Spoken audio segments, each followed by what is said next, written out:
শুভ জন্মাষ্টমী উপলক্ষে বিএনপির ভারপ্রাপ্ত চেয়ারম্যান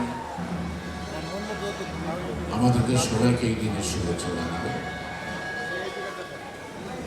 যারা শুরু করেছিলেন আমাদের প্রিয় নেত্রী দেশটাকে যেমন খালেদা 2003 সাল থেকে তার ধারাবাহিকতায় এই শুভেচ্ছা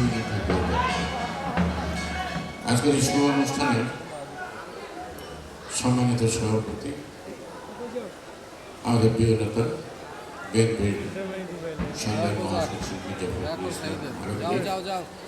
স্থায়ী কমিটির সম্মানিত আমার সহকর্মী নেতৃবৃন্দ, বিএনপির সকল পর্যায়ের নেতৃবৃন্দ যারা দূরান্ত থেকে এসেছে শুভেচ্ছা জানাতে, আপনারা শুভেচ্ছা জানিয়েছেন। আমরা অপেক্ষা করছি আমাদের প্রিয় নেতা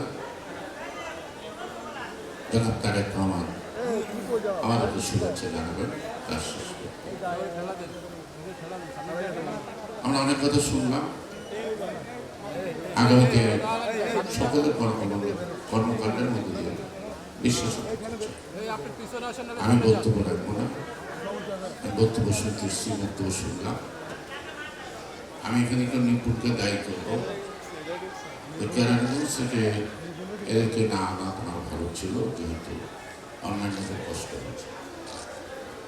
তো যাই হোক, আমি আমার নেতা বিএনপির ভারপ্রাপ্ত চেয়ারম্যান জনাব তারেক রহমান সাহেবের একই সময় চাইব, আপনি একটা নিপুণকে একটা দিন দিলে আপনাকে এই 20,000 লোকে হিন্দু সম্প্রদায়কে একসঙ্গে করে কাউকে কষ্ট না দিলে সে অনুষ্ঠানে আমি আপনাকে উপস্থিত করতে চাই। সেটা আপনি দেশে আসার আগেই দেশে আসতে সেটা আপনি নিপুণকে বলবেন না, কোনো অ্যারেঞ্জমেন্ট করবেন। I think she's alone to arrange the thing. সেটা না হতে পারে। আমার সরকার শুভেচ্ছা, ভালো থাকবে।